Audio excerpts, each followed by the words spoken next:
everything we think we know about our universe is wrong. There is a crisis in cosmology. This is the moment of truth. All these things are rather strange, and we don't know why they're occurring right now. We are in a special place. I do believe that the universe was created by God. It's an exciting time for cosmology because everything has changed. If our Earth really turns out to be special, then I would say God made a mistake. The universe is going to eventually run out of energy and all life will die. Poof. The future looks very bleak.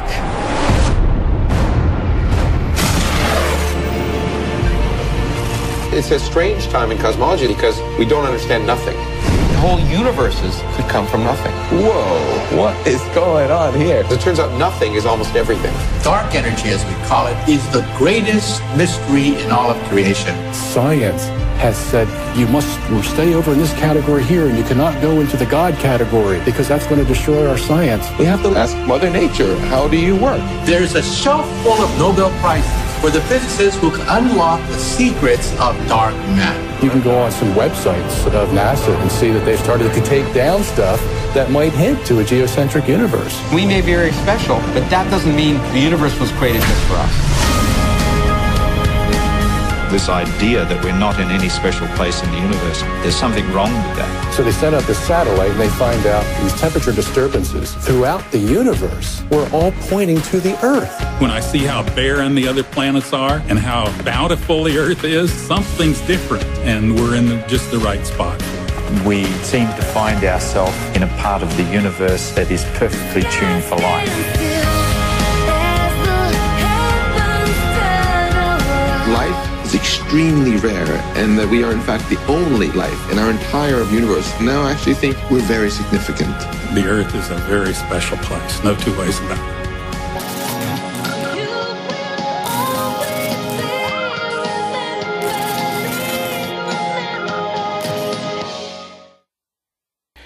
And you were just listening to the trailer for a wonderful and groundbreaking new documentary and movie called The Principle. It's going to change the way you think about the universe and our place in it. And I'm very honored this evening to have the writer for that documentary, Rick Delano, on the show. Welcome. Well, thank you very much for having me. Well, how did the idea for this documentary come about? I understand it was due to some type of challenge on the internet. Yes, indeed. A number of years back, I was just, idly going through the web, and I came across a website that promised to give me $1,000 if I could provide a direct scientific demonstration of the orbital motion of the Earth around the Sun. And, of course, the first thing I said to myself was, boy, I could use that $1,000, and I've never heard of an easier $1,000. And which, of course, was the intention, to sort of draw you in. And it was through the process of watching the answers and the responses to those answers over a number of weeks that I first became absolutely fascinated by this entire question of our place in the cosmos. And that was really the beginning of about a 7-year research program into this question. What is our place in the cosmos? Are we the center, or are we an insignificant rock orbiting an insignificant star, which is, of course, what essentially is what every school child is taught today. Well, tell us about the overall narrative of this documentary and what you seek to accomplish with it. Okay. The film is, astonishingly enough, the very first examination in a feature-length film of the foundational idea that brings the modern world into existence. This idea is known as the Copernican principle.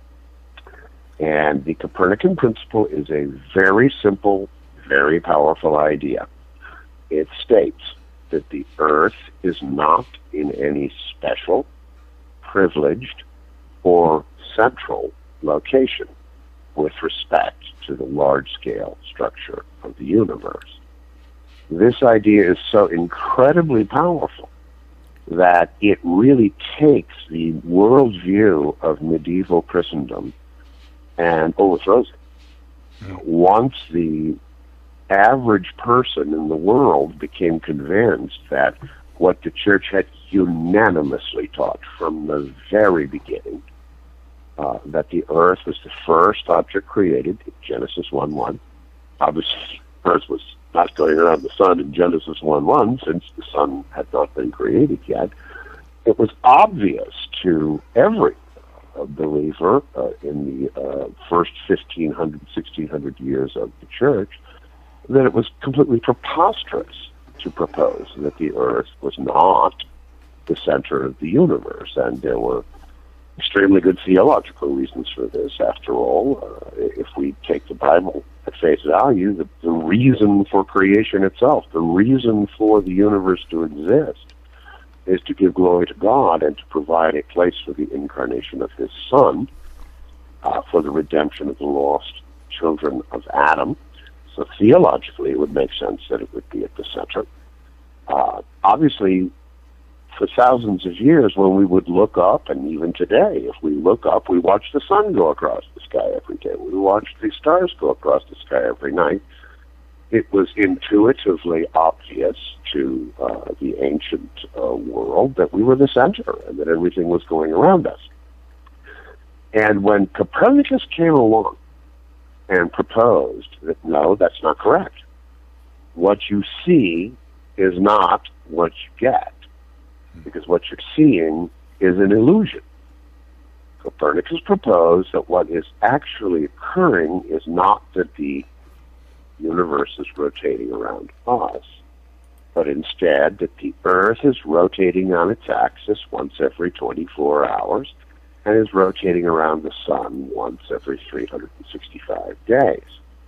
And this was such a shocking and absolutely frightening idea that the church tried to stamp it out. The church considered this to be heretical, considered it to be against Scripture, and of course, as everyone who has heard the tale of Galileo knows, the church was prepared to declare these ideas to be a direct danger to the faith. And in retrospect, I would have to say that the church's argument is pretty strong, since the decline of the unity and persuasiveness of the Christian witness in the Western world is monumental from that day to this. So what we want to do in the film is we want to tell the story of the greatest scientific detective story in history, question of our place in the cosmos. But Copernicus persuades the average person in the street that the church was wrong about this, that the Bible, as interpreted by the church, was flat out wrong. There's an error. It's possible for there to be error in the Bible, at least the Bible as understood universally by Christians for over a millennia, over 1,000 years. Once that idea sticks, the world changes. The world changes dramatically. All of a sudden, now we are not the center. Now we are a satellite that's going around in space. And of course, the next 400 years, we can just do a fast forward. Every time we look deeper into the cosmos, we get further and further and further and further and further away from the center. First, we find out, our solar system is not the center. Then we find out that even our galaxy is just one among hundreds and hundreds of millions of galaxies. And we just keep getting smaller and smaller and smaller and less significant. And I would submit that nothing has had a more profound effect on the persuasiveness and the cohesiveness of the Christian worldview than this particular set of observations. So, we made the film because we have learned that entire civilizations have been overturned by this simple idea that the Earth is not in the center of the universe, that it is in motion, and that this Copernican principle has, over several centuries, resulted in us becoming, as we said at the beginning of the show, a completely insignificant speck. This, we submit, is a profoundly important question with repercussions far beyond strictly scientific repercussions. if you grow up in a world where you believe that you are the center and the focus of the entire creation, and that the motions in the heavens are centered upon us, well, that's going to give you a certain kind of a worldview. Mm-hmm. If, on the other hand, you grow up in a world where you believe that you are a completely insignificant speck, the universe is completely irrelevant, and you are completely irrelevant in that universe, completely insignificant, well, that's going to give you a completely different worldview. And the interesting thing is, this story is now coming back with a vengeance. It's almost ironic. After 400 years of making this less and less significant, over the last 10 to 15 years, we have put up observational probes, space probes, that have managed to give us our first look at the entire observable cosmos. If there's anything further out than what we've seen, we'll never be able to see it because the light won't have time to reach us. We are the first generation to actually see all that we can see in the cosmos. And it's almost like God is up there smiling and then chuckling and waving back at our telescopes, because what we're seeing is that on the very largest scales, the universe is astonishingly unlike the Copernican principle suggests it should be, and is astonishingly, in important ways, exactly what we would expect if the ancient worldview of Earth in a very special, even central location in the cosmos were true. Right. I know from other interviews I've seen you in that after you finished making this documentary, another satellite was sent up that kind of exploded the Copernicus theory. Tell us about that. Okay, here's the deal. We were ready to put this film out way back in 2013, the end of 2012. We were done. We had finished. We were ready to go. And then the European Space Agency announced that they were going to release the results of this new probe, the Planck satellite, in March. And we were really torn because we wanted to put the film out, but then again, if we were going to have a chance to put the Planck results in the film, the whole film really hinged on the Planck results, because these strange observations can really be summed up under a sort of phrase that's gained some currency in the scientific community. They refer to these strange alignments between the largest universal structures and the Earth as the, quote, axis of evil, which is a very interesting name when you think about it. So they call it the axis of evil because it's giving them really big headaches. It's not supposed to be there. In fact, it's so shocking that the first two space probes that noticed this axis of evil, this was so shocking and so unexpected that the scientists literally could not believe their eyes. And they kept saying, well, there has to be something with the probe, there has to be something with, foreground, maybe the dust is distorting the beam or something. But this can't be right, so let's send up another one. So the third one was put up in 2009, and right as we were getting ready to finish the film at the end of 2012, it was announced that this third probe was going to be releasing its data in March. So we made a decision we would wait. We would not release the film.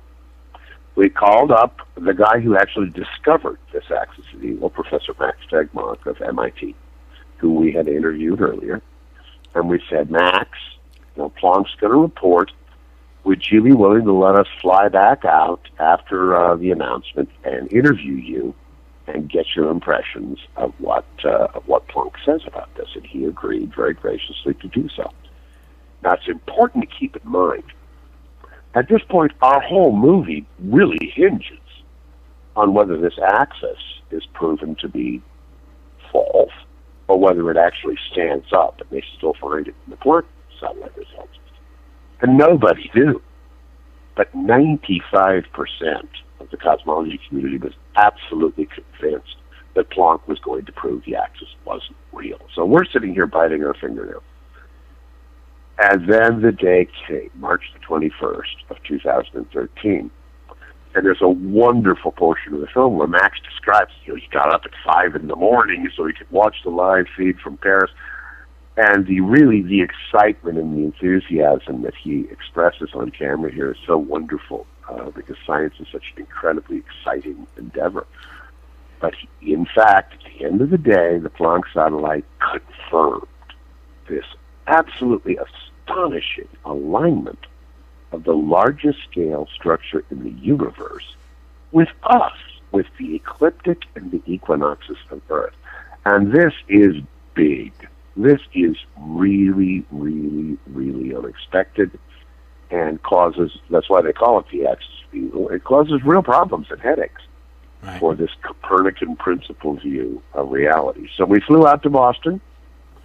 We interviewed Max Tegmark, and that is the one of the absolute high points of the film, when we get to hear from this guy that his discovery has been vindicated, that it is held up, and we talked to him about what it means for the future, and it's pretty amazing to hear what he has to say.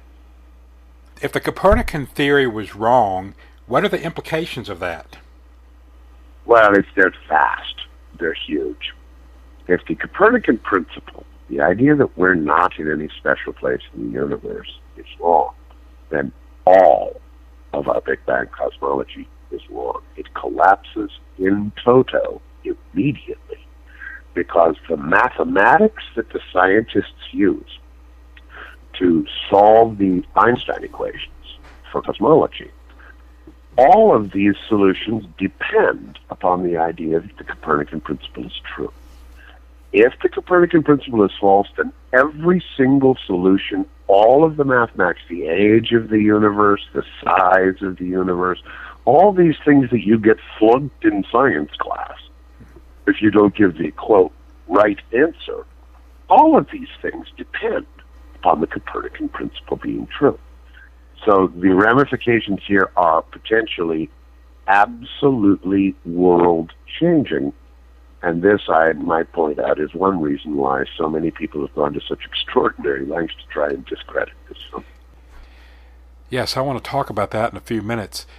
But also, if the Copernican theory is wrong, wouldn't that also affect Darwinism and the theory of evolution?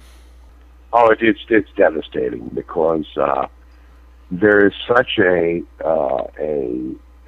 finely woven web of assumptions that depend upon, first of all, if you're going to have evolution, you've got to have billions of years, right? If you're going to have billions of years, you have to be able to have evidence of that billions of years. And obviously, if you can show an expanding universe that would require billions of years to reach its certain size, well, that's very compelling circumstantial evidence, anyway, that would support the evolution theory. If the universe is not Copernican, if we do not occupy an insignificant, normal, regular, humdrum, everyday location, but instead we're in a special place in the universe, all of those numbers have to go back to the drawing board. It's potentially world-changing. Well, they've also, as part of trying to, over the centuries, plug all, well, particularly recently, try to make all the numbers and mathematics work, they have something, they use something called dark matter and dark energy. What in the world is that? Well, here's the shocking truth, and this is a wonderful moment in the film, too. Michio Kaku, a very famous theorist and cosmologist at the City University of New York, we asked him about that question, and he said something remarkably simple. Several decades ago, we found a problem so serious that it was swept under the carpet for many a decade. And the problem is, the galaxies spin too fast. They don't obey the laws of gravity that we all learn in school. Newton's laws of gravity that explain the fact that when you look at the solar system, Mercury's in real close, and it goes really, really, really, really fast. Jupiter's way far out, it goes really, really, really, really slow, but they will both carve out the same amount of area in the same time because of the law of gravity. It works fairly well here on the solar system level. It falls apart completely when you look at the spiral galaxies. The spiral galaxies do not obey the laws of gravity. So, they, as Lucio said, they swept this under the carpet for a few decades while they tried to figure out how to explain it.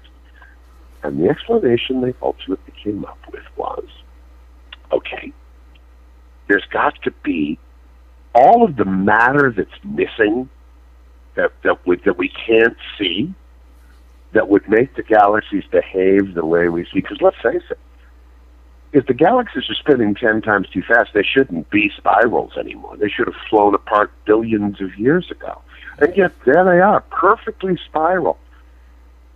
If you're going to have billions of years old galaxies in perfect spirals, you're missing a huge amount of matter to create the gravitational forces necessary to keep it in a spiral form. So what do? They invented it out of thin air, and they called it dark matter. They said, well, we know we're right. We know that gravity has to be right, so we'll just add in as much matter as we have to make our equations fit the galaxies that we see. That sounds absolutely incredible, but it's absolutely true. Dark matter is nothing other than a mathematical fudge factor plugged into our gravitational equations. They've been looking for it for 60 years now, never found it. No detection of this despite 60 years of looking. And more scientists are starting to wonder now, gee, maybe it's not there. Maybe the problem is we've made a wrong turn somewhere in our theories. And that's covered very deeply in the film. We mentioned dark matter. Now, there's also dark energy too, right? They use that later on. Yeah, that's really a killer. Just dark matter is bad enough, but dark energy is infinitely worse. Okay, so here's the deal. Probably around the middle of the last decade, they started doing observations of what they call the Type 1a supernova. And these supernovae are very useful to cosmologists because they can use them to calculate the expansion of the universe. The expanding universe theory, if something's moving away from you, the light from that object is going to be stretched toward the red end of the spectrum as it moves away from you. It's sort of like if you're standing on a train platform and a train comes through the station and it blows its whistle. As it goes away from you, the sound sort of that's called the Doppler effect, where the sound waves are being stretched as it moves away from you. Same thing is observed in light. If you have a distant object that's moving away from you, then the light from that object is going to be stretched toward the red end of the spectrum. This is called redshift. Now, what they observed was absolutely astounding. Under the Big Bang assumption, you would have a universe that would be expanding until the force of gravity would slow it down, because all the objects would use their gravitational attractions to one another to slow down this expansion. Instead, what they observed is that the expansion appeared to be speeding up, and there's absolutely no force in nature that we have ever observed that could speed up the acceleration of the universe. So again, what do? We invent it. We call it dark energy. Nobody has the slightest clue what dark energy even might be. But here's where it gets interesting. As I said, more and more physicists are starting to say, we're adding in all these unobserved things. We're patching up the theory. It's almost like we're adding epicycles, like Ptolemy did, to make his theory work, right? Yeah. What if we take a look at the data and try and just look at it from a different standpoint? What if we give up this Copernican principle? What if we assume that we're at the center of the universe? Can we explain all of these observations without having to use dark energy? Guess what? The answer is you can. And this is huge. This is also a very important part of the film. We have very serious scientists at very serious institutions, Oxford University, all over the world, as a matter of fact, who are now taking very seriously the idea that we should try and reformulate cosmology without the Copernican principle, put Earth at or near the center of the universe, and try and work out a new view of reality, scientifically and accurately, without the Copernican principle. This is now mainstream. The mainstream physicists are working on exactly that right now, which is unthinkable even 20 or 30 years ago. But this idea of Earth in a special place in the cosmos is returning very strongly, and it's just as controversial as it was on the other way around 400 years ago. Yeah. We know that we've had dark matter and dark energy. Next there'll be dark shadows, the name of the old TV show. Well, and the next thing beyond that, of course, is the multiverse. Yeah, multiverse. Yes, I've heard of that. The real red flag warning here, and I have to tell you, one of the great contributors to our film is a great cosmologist by the name of George Ellis. George is, to my mind, the greatest living cosmologist. All these guys I interviewed, he was by far, to me, the single most impressive guy. When people used to ask me what I thought about these guys, I said, well, let me tell you about George Ellis. If I was guilty of a crime, I would beg not to have George Ellis be my judge. But if I was innocent, I'd go to every length to make sure he was the guy who heard the case. He's a very profoundly brilliant and fair-minded man. And George, just recently, he says this in our film as well, he talks at length about the multiverse is a danger to science, because the multiverse can never be observed. They're saying that there's all these other universes out there. Why? Well, because this one looks too perfect. This one looks too carefully designed, just perfectly set up for life, for us. And all of these evidences of design and purpose in the cosmos, in order to explain these things away, some of the theorists are saying, well, yes, it looks like we're in a designed universe, but that's because we're only one out of an infinity of other universes. We just happen to wind up in a universe where the constants lined up in such a way that we could be here. And George Ellis makes a very important point. He says, you know what? That's fine as a metaphysical argument. That's fine as a religious argument. That's fine as a philosophical argument. But we're supposed to be scientists. Science deals with what we can observe, test, measure, and experiment upon. And none of these so-called multiverses could ever possibly be seen, measured, tested, or experimented on. George has said just within the last 3 weeks, and I really applauded him for doing this, he stood up and said, scientific method itself is in danger of being morphed into a sort of pseudo-metaphysics or even a pseudo-religion, where we no longer require that science prove what it says by experiment.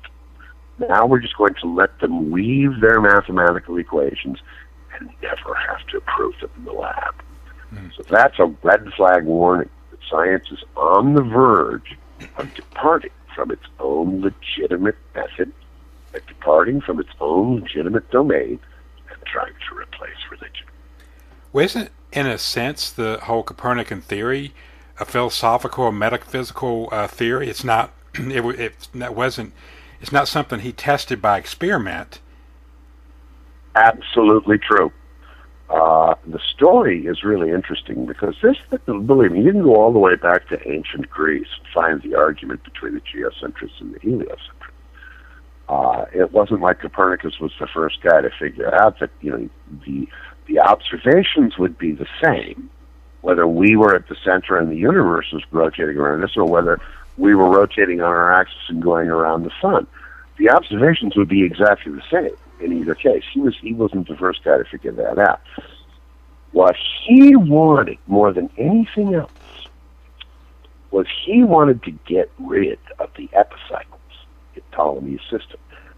Ptolemy was adding these circles within circles to get the planets to work right, and Copernicus wanted everything to be in perfect circular motion. He was a typical medieval Catholic scholastic theologian who believed Aristotle.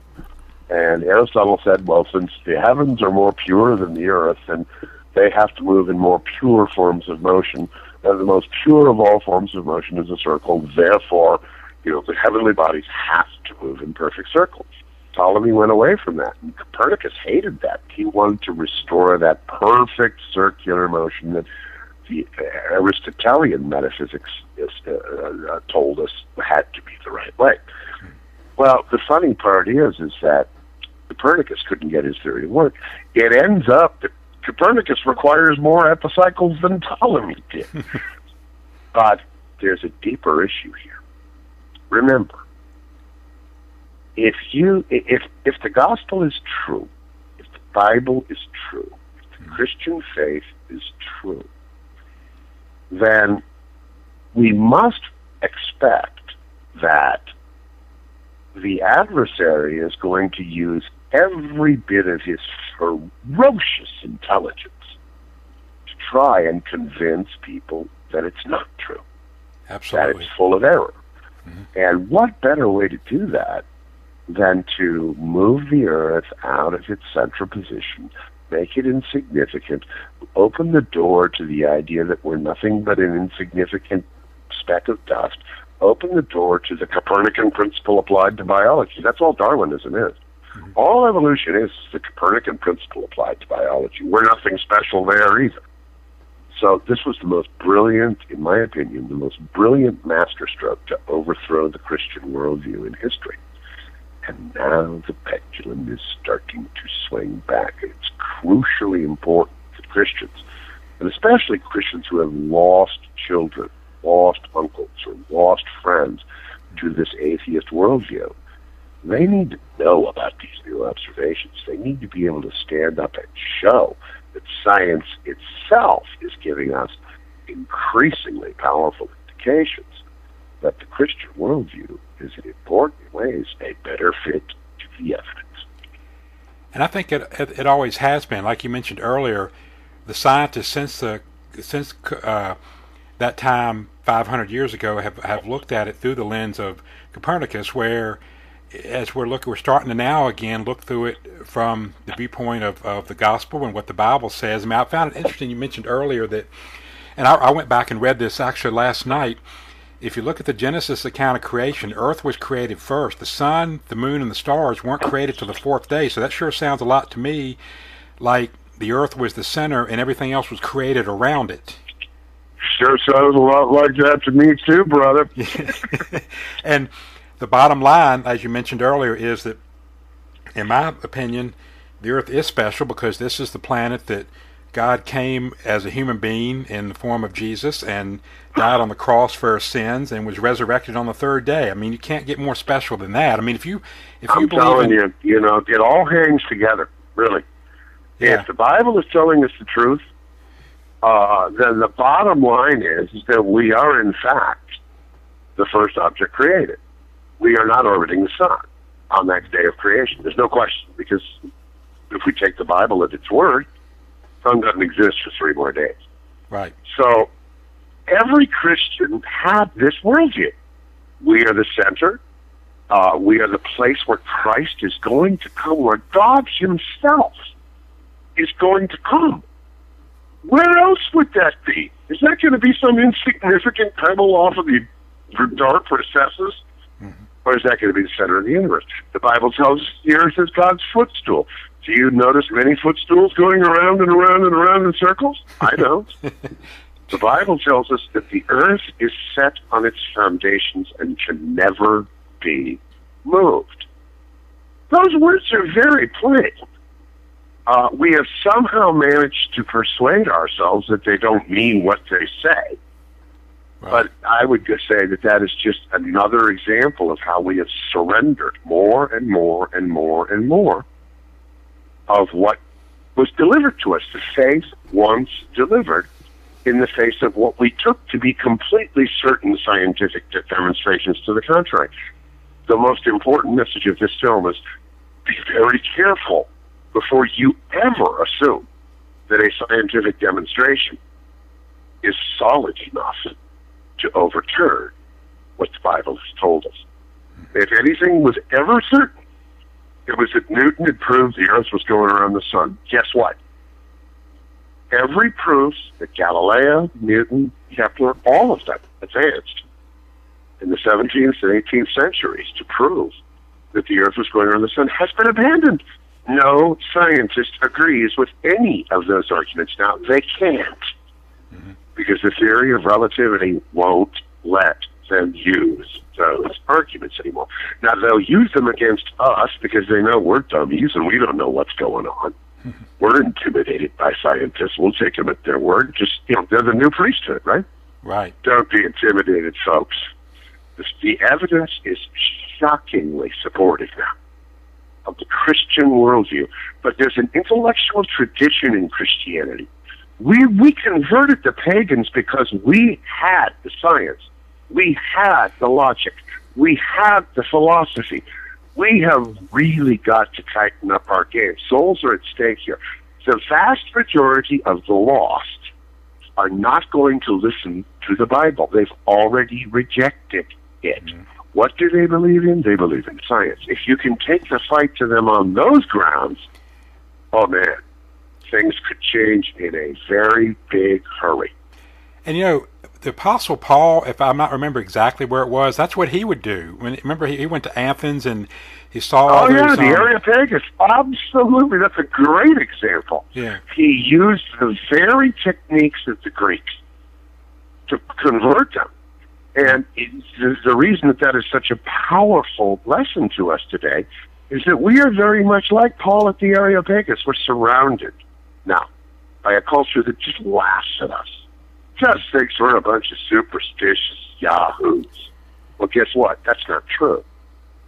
The Christian intellectual tradition is absolutely incredibly powerful, but we've lost it, and we have to recover it. And the time is now, and there's no better way to start than to go right back to the beginning with Copernicus and follow the greatest scientific detective story in history right up to the new chapter that is unfolded before our eyes today. Right.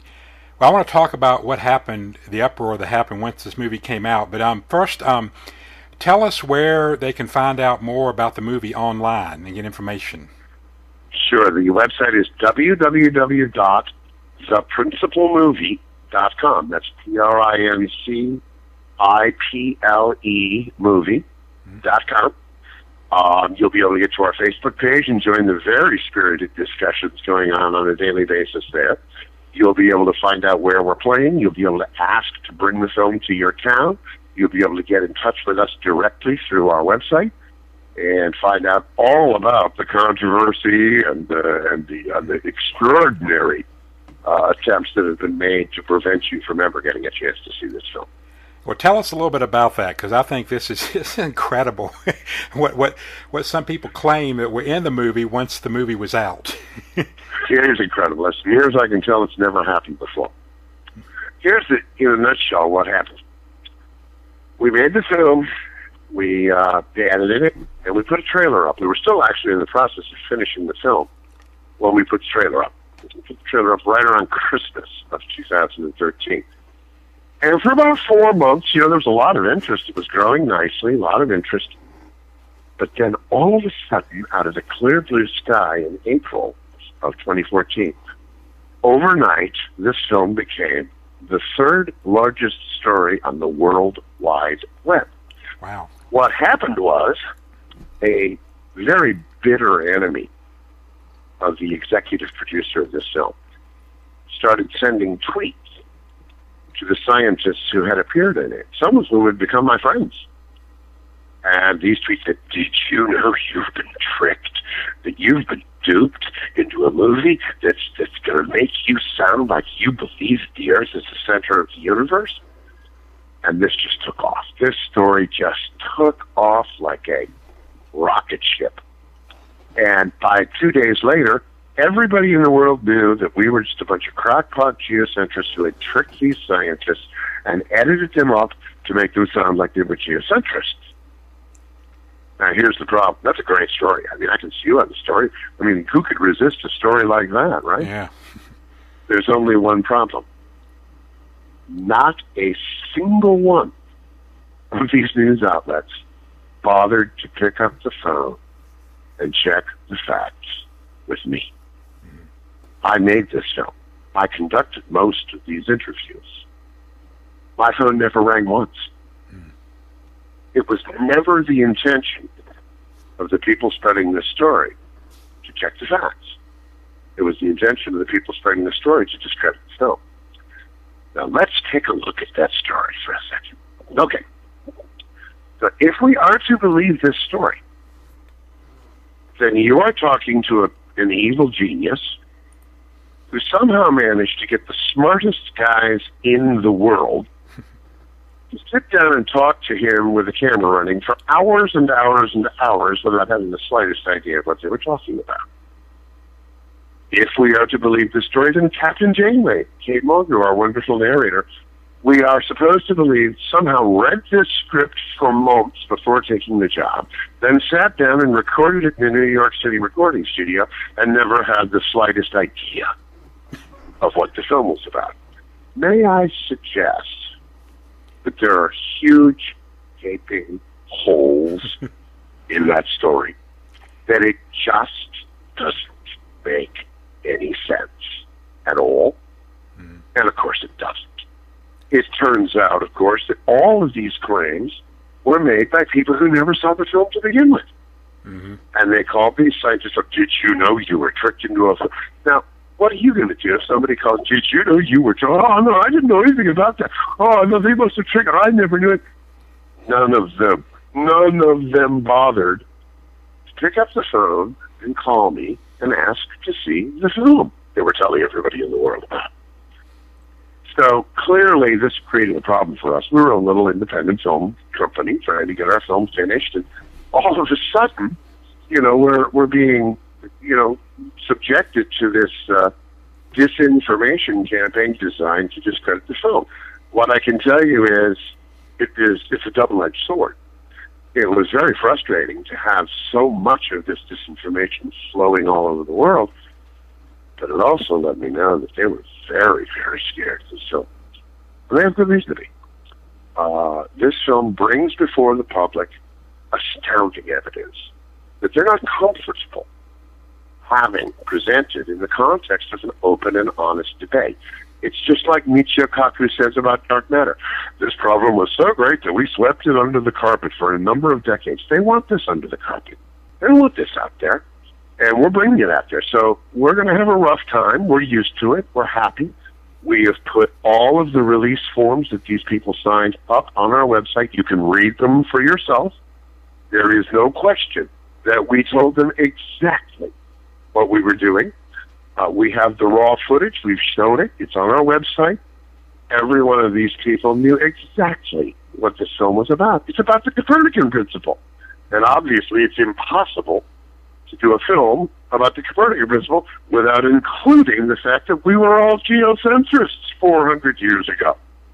Yeah. And that some of us think we're all going to be geocentrists again here long before another 400 years goes by. The opening line on the trailer is, everything we know about our universe is wrong. Wouldn't that have been a red flag that this is going to be a film that explores some controversial topics? The more you think about that whole narrative, the less it holds water. And this has been our great advantage, that we never have the money or the power to stand up and reject this. What we did was we just kept responding to the claims. We kept putting the facts out there, slowly but surely. We started to find a large fan base. People got interested. They come to our website. They check it out. There'd be debates. Next thing you know, what they intended to do was bury us, and instead what they did was put us on the map. And that's right where we are today. It's very rare for a scientific documentary like this to get a theatrical release. We're opening in Los Angeles and Spokane on the 23rd in AMC theaters. Wow. We opened in Chicago in October and put up great numbers, huge numbers for a documentary like this. People are interested now. And so now the plan is just ignore us. Now that the shock and awe attack didn't work, the strategy now is just to ignore us. Right. And we're breaking through on that as well. I just did Coast to Coast last week, and it was huge. We are apparently going to get reviewed by the LA Times this coming week. I'm going to be on Breitbart Radio this Saturday. Things are really beginning to open up. And the reason is that we have told the truth from the beginning. All of the scientists who claim that they didn't know, they're making that claim based on not having seen the films. We have seen the film. One thing I can absolutely assure you is I've seen this film about 1,500 times. Mm-hmm. I know what's in the film. I know for a fact. You know, I made this film because I knew that if this was going to work, I was going to have to be 10 times as fair to the opposition as they would ever even dream of being to me. And it works. It makes for a fascinating film because when you hear the atheist arguments, they're made in the best way they can possibly make them. And I learned this technique, by the way, from Thomas Aquinas. Because he always said, because we have the truth, we have a moral obligation to present our opposition's arguments better than they themselves can. And so I felt that it was really important for the film to really allow all of the participants to make their case fully and fairly, and we do. And so everybody who reads these stories and then sees the film, they're shocked. The film is nothing like what they said.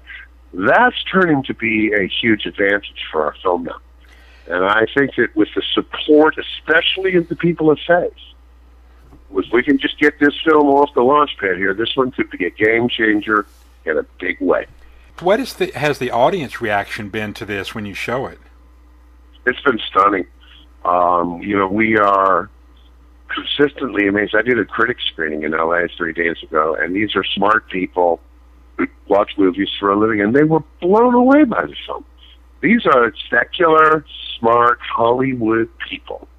They would love to have seen us fall flat over on our you-know-what. Instead, they were completely amazed by the film.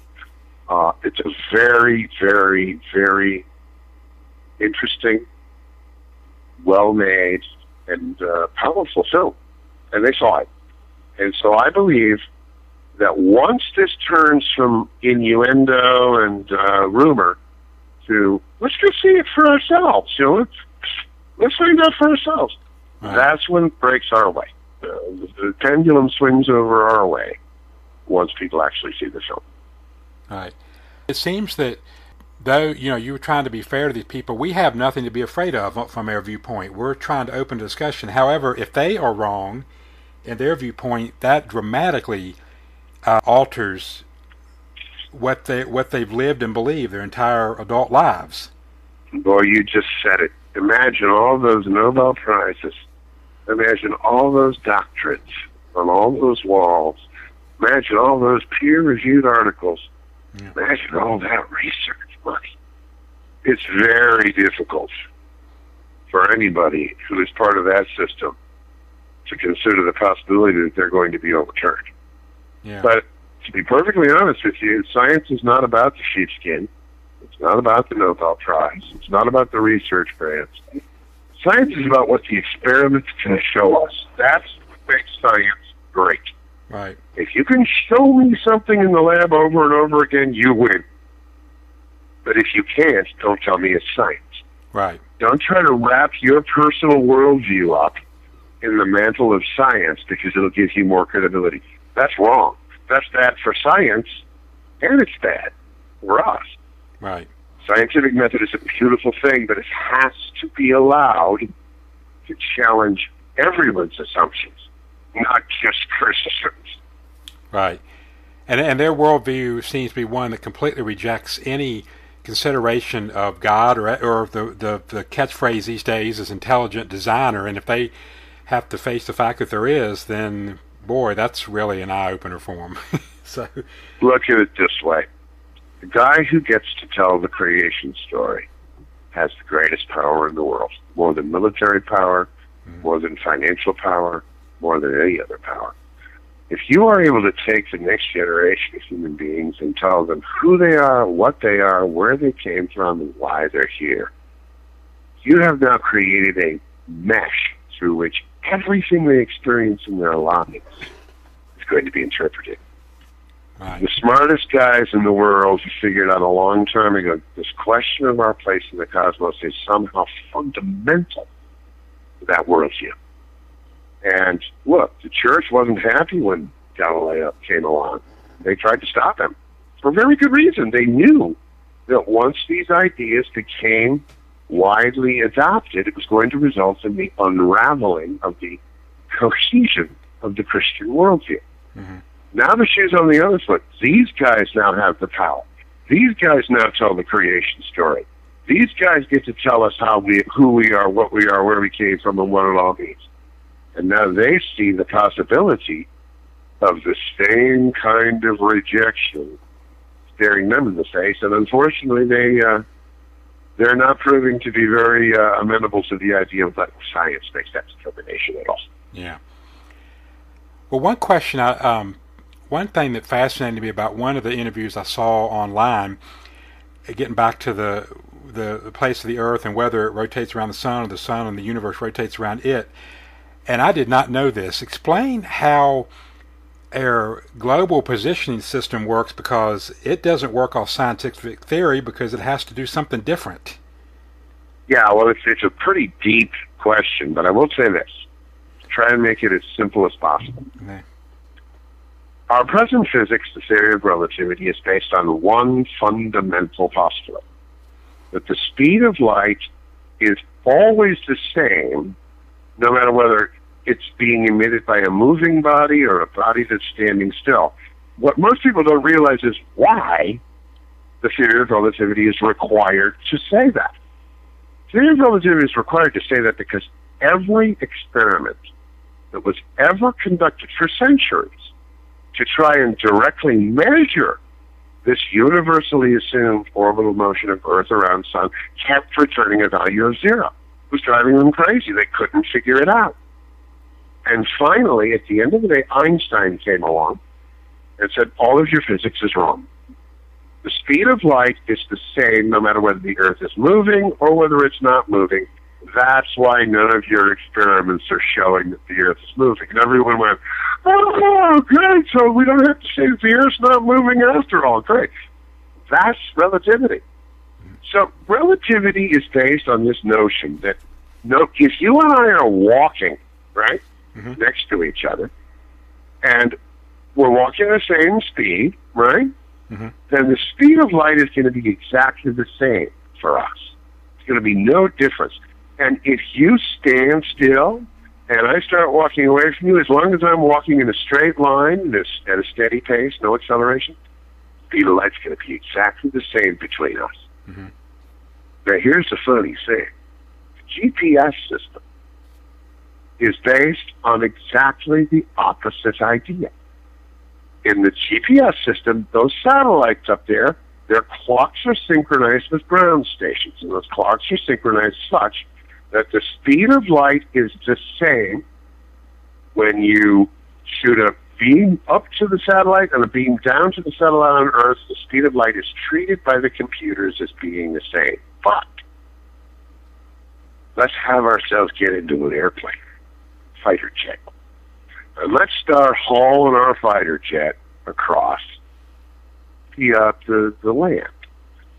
And now let's hook up our fighter jet to that GPS system. The GPS system does not treat the speed of light as constant between the ground station and that airplane or between the satellite and that airplane. It treats it as constant plus whatever speed that jet is moving over the Earth. So the speed of light is actually only constant with respect to the Earth in the GPS frame. Anything moving around the Earth, the speed of light is not constant. And that's another big problem for the theorists. As Spock might say, that is fascinating. Oh, yeah, no, let me tell you something. If you ever saw the movie The Matrix, right? You ever see that movie? Yeah, I had a hard time understanding that. Well, there's one spot that's really good here. The Neo guy comes in, and the guy played by Lawrence Fishburne says, Neo, you can take the blue pill, or you can take the red pill. If you take the blue pill, you're going to go home, you're going to wake up, you're going to forget all this, and your life is going to go on. But if you take the red pill, you're going to discover the truth about the Matrix.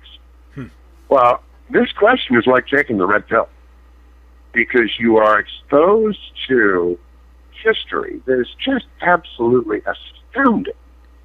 And you better be ready for a fight, because at the end of the day, this comes down to who is going to tell the creation story to the next generation of human beings.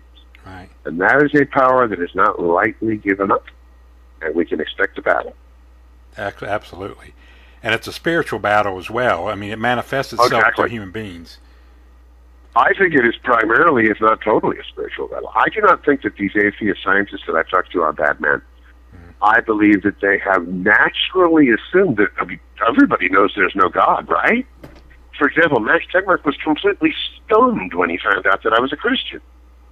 Because he saw how much I had done homework to understand these issues. He couldn't believe that I was actually a Christian.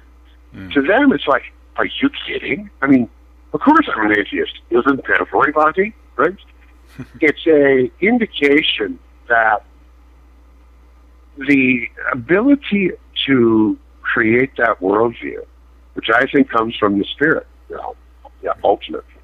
I believe that these ideas ultimately are fought and won on the spiritual plane. Even people of goodwill can be easily swept up into this and just, the idea, God, are you kidding me? I mean, come on, we're sophisticated people now, John. We don't believe in those legends anymore. That's what we're up against. And in order to win this battle, it's not only a spiritual battle, but it's primarily a spiritual battle. We have to use spiritual weapons, and the first weapon that we have is to have our feet shod with the gospel of peace, to believe the gospel, to believe what we are told by God in His revelation. If we are willing to quibble and compromise, why in the world should we expect to prevail? Believe me, the other guys don't have a tenth as good of an argument as we do, and they're 10 times more committed to it. We need to get some spine. We need to get some steel in our backbones. We need to recover our intellectual traditions, and we need to start bringing this evidence to the view of the public, and that's exactly what the principle attempts to do.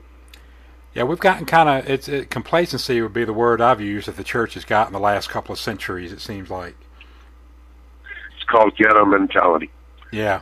We used to be the dominant culture. We stopped being the dominant culture primarily with the beginning of the American Revolution. And we have been fighting a rearguard action ever since. Now we just want them to leave us alone behind our church walls. We'll go in, we'll praise, we'll worship. Just leave us alone. Yeah, and that's the formula for disaster. Christ did not come for that kind of a religion. That's true. We are an evangelical, converting, soul-winning faith. And we simply have to recover the tools by which we can effectively evangelize to this culture. This culture is like the Areopagus.